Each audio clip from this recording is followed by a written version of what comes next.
Thank you for calling online support. My name is Sam. How may I help you? So his bail is set at 800. Hi everybody, Nightmare on Scam Street here. Have you ever looked at something and thought, that's strange, or that's a bit weird?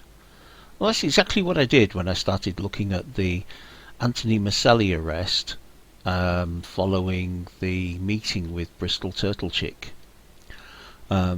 As most of you probably know, Anthony Micelli is a co-conspirator with Danielle Bognano in the larceny and conspiracy charges at the hotel. There's been weird things happening, and let's lay them out. Let's have a look at what's been going on, and then at the end of it I'll tell you what I think and you can tell me what you think in the comments. So here's the text that Micelli said Danielle had sent him. She says, do you want to come by the casino because she's got a room? He instantly asks, what do you need? Very odd. And she says 800, heard that one before. And he says, we'll swing through. That just means more than one of them, presumably. She tells him the room number. Then the weird thing. This is Micelli in green, says, see you soon, bring it with you please, I don't feel good. Surely Danielle would be saying that. Danielle asked for the stuff. She's probably the one who's not feeling good, maybe a bit rattly. So why on earth would Micelli send that? It simply doesn't make sense. Now, if the text message is on the surface true, it would appear that Micelli is a drug dealer and is supplying Danielle with drugs, which she's paying for by charging things to the room. Now we know Micelli isn't the greatest character of all, but the question is, what would he have to gain by changing the text message? So just to confirm things, I emailed Bristol Turtlechick and asked her if she knew where the message had come from, and she said it came from a screenshot on his MacBook sent via Messenger to her mobile. I believe that's what that happened. I asked her if she'd spotted the error, and she said that they did, but it was like post-production, and they weren't 100% sure how much validity to put on that text message image anyway. And generally that's a problem when dealing with people like Micelli, who clearly are shady. They don't necessarily want to give everything up all at once. I'm quite sure there were messages between Danielle and Micelli, but whether they were text messages or not, I don't know.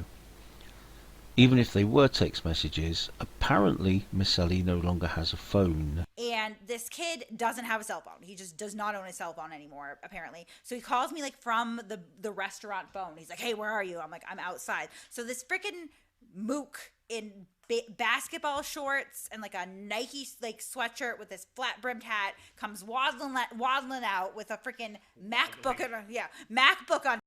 So Micelli does not have a phone. He does not have a phone anymore. Okay, that's fine. Probably got rid of it because there was loads of incriminating evidence on it. So he calls Bristol Turtlechick from the payphone in the restaurant or the bar, wherever. But later, when Bristol is talking with Josh, during a conversation with Josh in the same live stream, things are slightly different. Okay, so you got messages. So you have messages where Danielle is saying that she will... I was with Micelli. He tried to smash his cell phone at one point to try to get out of this. We've been on his Instagram. We've seen what he has. Micelli is now sitting in jail. Okay? Okay, so are you saying that you have text messages from Danielle or to Danielle that have anything to do with drugs? Yes, I do. So I have huge respect for Bristol Turtlechick, and I'm quite sure she misspoke there. She said he tried to smash his cell phone. We already know he didn't have a cell phone, so chances are he either tried to smash her cell phone or his MacBook. Notice how Josh responds to that. He's still in denial. He's still, so you're telling me you have messages? And when she promises to show them, he goes a bit quiet.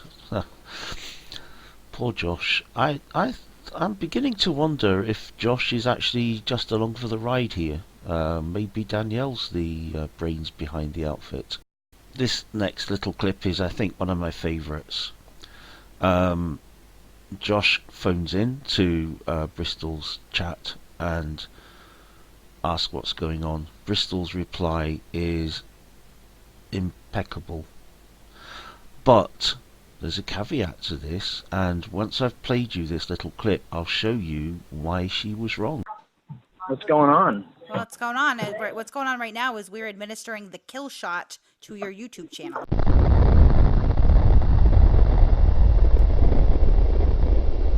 The problem is, if we look at the evidence, the actual empirical evidence, Josh's channel actually got more popular.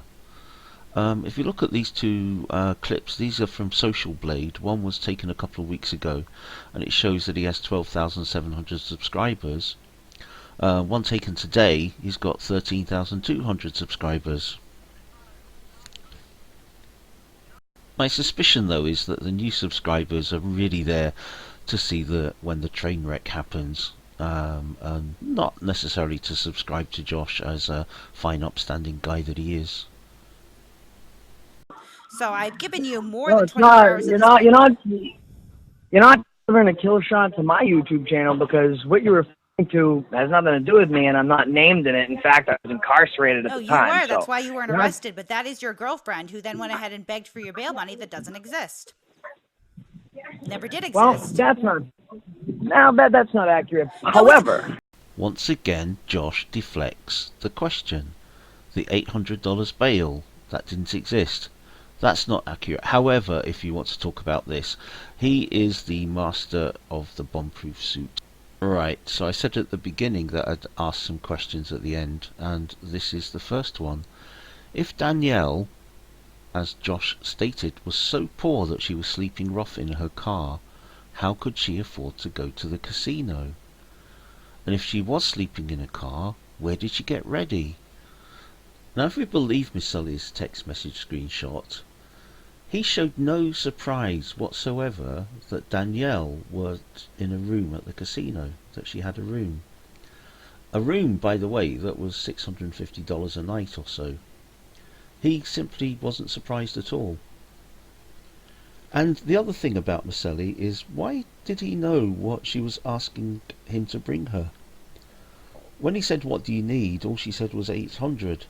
That could have been 800 bagels or 800 matches. I think he knew exactly what she meant.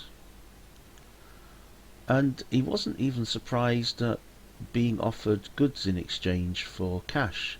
She said that he could charge goods to the room. A normal person would be quite shocked at that and think it was a bit risky, but he seemed to be quite comfortable. This text message from Micelli actually is very strange. Bristol has said she doesn't really have a proper context for it, meaning she doesn't really get where it came from. But I'm wondering, did he fake that message entirely, or was it just bits of other text messages all joined together? And the cell phone being missing is also a concern. I know Bristol said that he tried to smash the cell phone to get out of the situation with her, but that, I believe she misspoke. I believe she meant his MacBook there. But where is his phone, and why isn't it around? Now, the main thing is, though, the risk that they all took staying in this room. This was a massive risk. They had a very high chance of getting caught, but they seemed to know exactly what to do to bypass the situation, and that really makes me think that this really wasn't the first time they'd done this. So we have to wonder, if Mr. P hadn't reported it, whether they'd have got away with it. Now the question is, how many other people like Mr. P have been in this situation and thought, I can't do that, I've got family, I've got work, I've got all sorts of things to consider, I'll just put it down to recklessness and mark it up as a loss, and I won't go to the authorities. I think perhaps Danielle and crew have been lucky so far, except for this time when they weren't lucky because Mr. P went to the police. during the phone call with Joss, you could see that Bristol was getting more and more frustrated at the way he kept turning the conversation into the direction he wanted it to go. But her coup de grace, her brilliant last words to him, they just make me laugh over and over and over again. So I'll just let you hear those and then we'll finish the video.